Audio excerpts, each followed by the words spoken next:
Hello दोस्तों, नमस्कार। कैसे हैं आप सब? आई होप कि आप सब अच्छे होंगे और खूब बढ़िया से मन लगाकर पढ़ाई कर रहे होंगे। तो जैसा कि आप लोगों को पता है, हम लोग पढ़ रहे हैं हिंदी की प्रैक्टिस सेट हल कर रहे हैं, बिल्कुल प्रीवियस से है। तो आज आप लोगों को कुछ इम्पॉर्टेंट चीज़ें हैं जो आप लोगों तक पहुंचा रहे हैं। यहाँ से आपको 5-6 नंबर पक्का मिलने वाले हैं। तो आज के प्रमुख प्रश्न हैं, आधुनिक सभ्यता का प्रतिनिधि काव्य कौन है? तो आधुनिक सभ्यता के प्रतिनिधित्व काव्य कौन होंगे, यानी काव्यकार के बारे में पूछ रहा है। तो कौन होंगे? डॉक्टर नामवर सिंह हैं। कौन होंगे? डॉक्टर नामवर सिंह होंगे। अगला प्रश्न है, कामायनी फैंटेस्टी है, यह शब्द किसने कहा है? कि कामायनी फैंटेस्टी है। फैंटेस्टी का मतलब क्या अर्थ होता है, आगे के प्रश्नों में हम पूरी डिटेल बताते हुए चलेंगे। आप लोग बने रहिएगा, हमारे चैनल पर बहुत ही अच्छे प्रश्नों की आज श्रृंखला है। तो कौन होंगे? कामायनी फैंटेस्टी का हैं कौन? मुक्तिबोध होंगे। अगला पॉइंट है, कामायनी एक असफल कृति है। डॉक्टर इंद्रनाथ मदान ने कहा था, क्या कहा था? कि कामायनी एक असफल कृति है, डॉक्टर इंद्रनाथ मदान। अगला पॉइंट है, कामायनी एक नए युग का प्रतिनिधि काव्य है।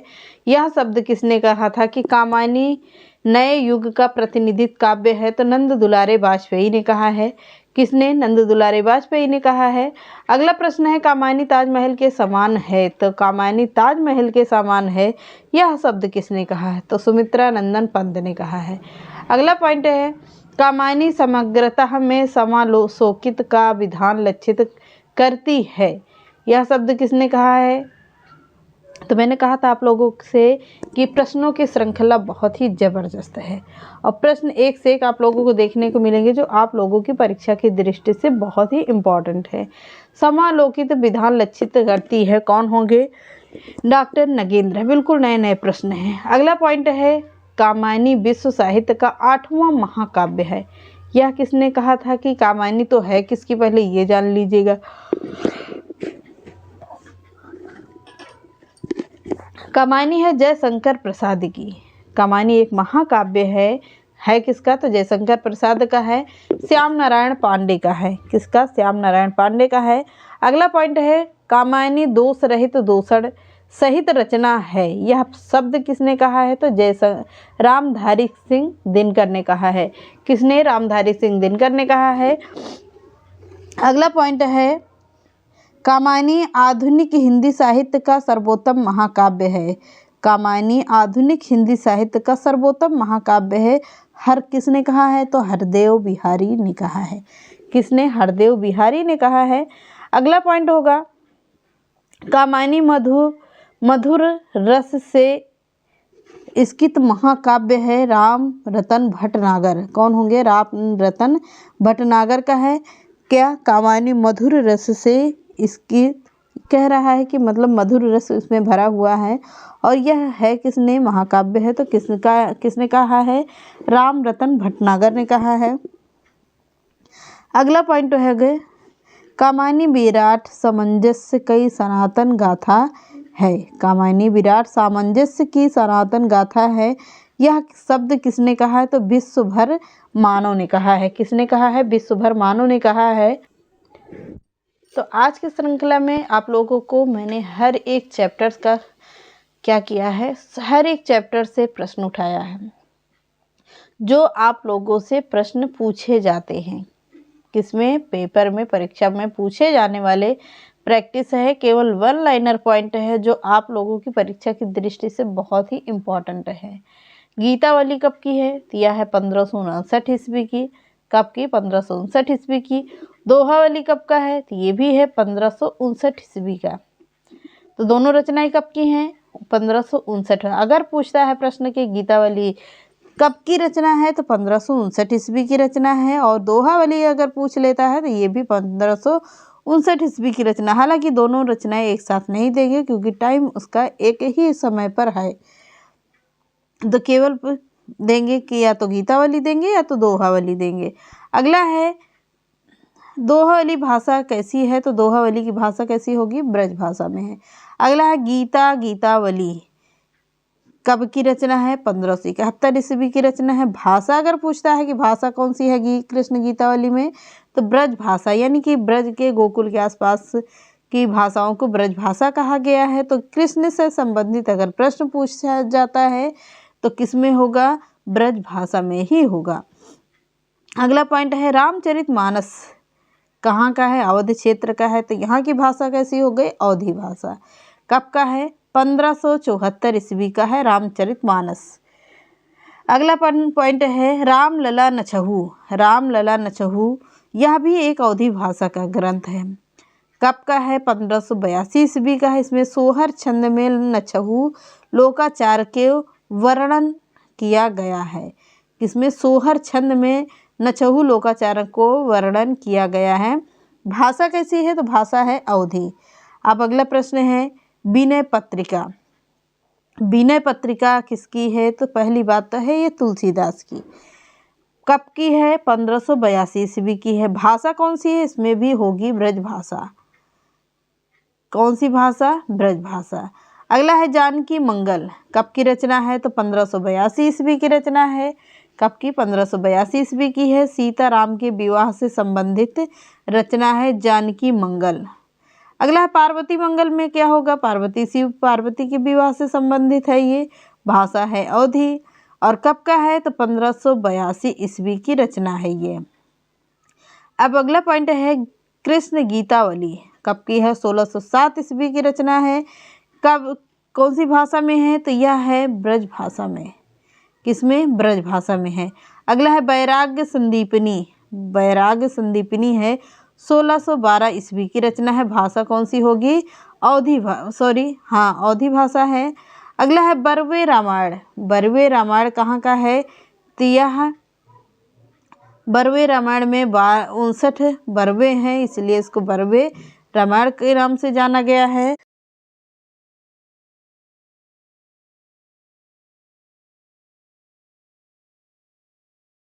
अगला है रामाज्ञा प्रश्न 1612 ईस्वी। कब का, 1612 ईस्वी का है। और किस में है, ज्योतिष में है।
तो हेलो दोस्तों, नमस्कार। कैसे हैं आप सब? आई होप कि आप सब अच्छे होंगे और खूब बढ़िया से मन लगाकर पढ़ाई कर रहे होंगे। तो जैसा कि आप लोगों को पता है कि हम लोग पढ़ रहे हैं हिंदी के प्रश्न। तो हिंदी के प्रश्नों में है, हिंदी गद्य के आविर्भाव काल के कुछ ही वर्षों में। पहला प्रश्न है, ये पॉइंट है, इससे कोई मतलब नहीं है कि 1 2 3 करके है, इससे कोई मतलब नहीं है। पहला प्रश्न, हिंदी गद्य के आविर्भाव काल के कुछ ही वर्षों में हिंदी का विरोध आरंभ हुआ है। इसके हिंदी विरोधी कौन थे? तो इसके हिंदी विरोधी कौन थे? गारसादा तासी थे। कौन गारसादा तासी हैं? अगला प्रश्न है, हिंदी गद्य काल में हिंदी का समर्थन किसने किया था? हिंदी गद्य काल में किसने समर्थन किया था हिंदी का? फ्रेडरिक पिकार्ट ने किया है। किसने? फ्रेडरिक पिकार्ट ने किया है। अगला प्रश्न है, राजा शिव प्रसाद सितारे हिंद ने किस परंपरा का शुभारंभ किया है? तो राजा शिव प्रसाद सितारे हिंद ने किसका किया है? का खा, डी ने का खा गा और जाफा 5 अरबी फारसी ध्वनि चिन्हों में नीचे बिंदी यानी नुकला, जिसको नीचे देख रहे होंगे आप लोग कि यहाँ पर क्या लगा है? नुकला लगा हुआ है। नुकला लगाने की परंपरा का शुभारंभ किया था राजा शिव प्रसाद सितारे हिंद ने। अगला प्रश्न है, मुंशी प्रेमचंद के साहित्य में किसकी शैली का स्पष्ट प्रभाव है? किसकी शैली का स्पष्ट प्रभाव है? तो मुंशी प्रेमचंद के साहित्य में राजा शिव प्रसाद सितारे हिंद का शैली का प्रभाव है। सितारे हिंद की शैली का प्रभाव है। अगला प्रश्न है, राजा लक्ष्मण सिंह की शैली का प्रभाव किसके साहित्य में है? प्रश्न घुमा घुमा कर है, कई तरह से पूछा जा सकता है। तो राजा लक्ष्मण सिंह की शैली का प्रभाव दयानंद सरस्वती के साहित्य में है। अगला प्रश्न है, साहित्य में उर्दू एवं हिंदी के समर्थक कौन थे? तो साहित्य में राजा शिव प्रसाद सितारे हिंद और संस्कृत निष्ठ हिंदी के समर्थक थे। अगला प्रश्न है, हिंदी क्षेत्र में पुनर्जागरण की पहली सशक्त साहित्यिक अभिव्यक्ति किसके व्यक्तित्व में मिलती है? तो प्रश्न घुमा घुमा कर है, किसके व्यक्तित्व में मिलती है? पुनर्जागरण की पहली सशक्त साहित्यिक भारतेंदु हरिश्चंद्र के व्यक्तित्व में मिलती है। किसके व्यक्तित्व में? भारतेंदु हरिश्चंद्र के व्यक्तित्व में मिलती है। हम लोग पढ़ रहे हैं अब एलटी ग्रेड की क्लास में। एलटी ग्रेड की क्लास पढ़ेंगे और अच्छे से अच्छे प्रश्नों को प्रैक्टिस करेंगे। तो चलिए आज के सेशन को स्टार्ट करते हैं। देखते हैं आज के सेशन का पहला प्रश्न। पहला प्रश्न है, हिंदी क्षेत्र में, किसमें? हिंदी क्षेत्र में पुनर्जागरण की पहली सशक्त साहित्यिक अभिव्यक्ति किसके व्यक्तित्व में मिलती है? तो किसके व्यक्तित्व में मिलती है? प्रश्न ये कह रहा है।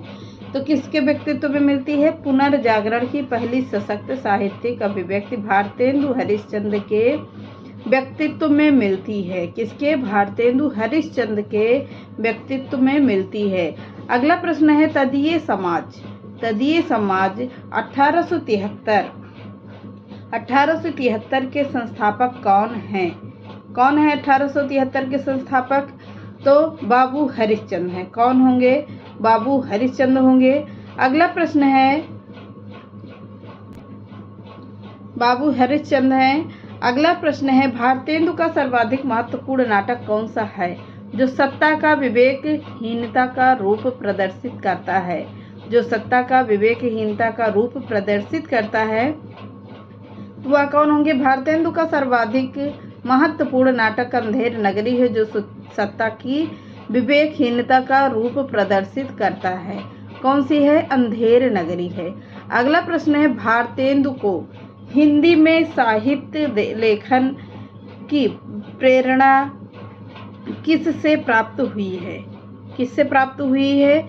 तो भारतेंदु को हिंदी साहित्य में लेखन की परंपरा बंगला साहित्य के नए रूप से तथा अपने पूर्ववर्ती साहित्यकारों से प्राप्त हुई है। अगला देखते हैं, भारतेंदु की राजभक्ति परक कविता। भारतेंदु की राजभक्ति परक कविता कौन सी है? तो भारतेंदु की राजपरक कविता है भारत शिक्षा। कौन सी है? भारत शिक्षा है। अगला प्रश्न है, भारतेंदु द्वारा रचित विशेष विस्मौसधम में किसका चित्रण किया गया है? तो किसका चित्रण किया गया है? विशेष विस्मौसधम में देसी रजवाड़ों के कुचक्रपूर्ण पतितावस्था का चित्रण किया गया है। किसमें? भारतेंदु के विशेष विस्मौसधम में। अगला प्रश्न है, भारतेंदु हरिश्चंद्र किसके संस्थापक थे? तो भारतेंदु हरिश्चंद्र किसके संस्थापक हैं? तो भारतेंदु हरिश्चंद्र कविता की है वर्धिनी, कविता वर्धिनी सभा काशी के संस्थापक थे। कौन? भारतेंदु हरिश्चंद्र। अगला प्रश्न है, भारतेंदु द्वारा रचित खड़ी बोली किस काव्य ग्रंथ में संग्रहित है? किस काव्य ग्रंथ में संग्रहित होगी? भारतेंदु द्वारा खड़ी बोली कविताएं फूलों के गुच्छा नामक काव्य ग्रंथ में संग्रहित है। अगला प्रश्न है, भारतेंदु ग्रंथावली किसका संग्रह है? तो भारतेंदु ग्रंथावली भारतेंदु की समस्या पूर्तियों का संग्रह है। किसका? समस्या पूर्तियों का संग्रह है। अगला है, भारतेंदु का सर्वप्रथम अनुदित रचना कौन सी है? तो भारतेंदु की सर्वप्रथम अनुदित रचना कौन सी है? भारतेंदु का सर्वप्रथम अनुदित रचना है विद्या सुंदर। क्या विद्या सुंदर है? 1868 ईस्वी नाटक है। क्या है? 1868 ईस्वी नाटक है। अगला, भारत दुर्दशा में भारतेंदु ने देसी राजाओं को क्या कहा है? तो भारत दुर्दशा में भारतेंदु ने देसी राजाओं को राजव यानी गधा कहा है। क्या कहा है? राजव का अर्थ होता है गधा का पर्यायवाची है राजव। अगला प्रश्न है, भारतेंदु द्वारा लिखा गया कौन से शीर्षक निबंध को हिंदी आलोचना की आधारशिला कहा गया है? किसको कहा गया है? तो भारतेंदु द्वारा लिखा गया नाटक है शीर्षक निबंध को हिंदी आलोचना का आधारशिला कहा गया है। किसकी? हिंदी आलोचना की। अगला प्रश्न है, जगन्नाथ दास रत्नाकर ने खड़ी बोली के समर्थकों को क्या कहा है? तो जगन्नाथ दास रत्नाकर ने खड़ी बोली के समर्थकों को हठी एवं मूर्ख कहा है। क्या कहा है? हठी एवं मूर्ख कहा।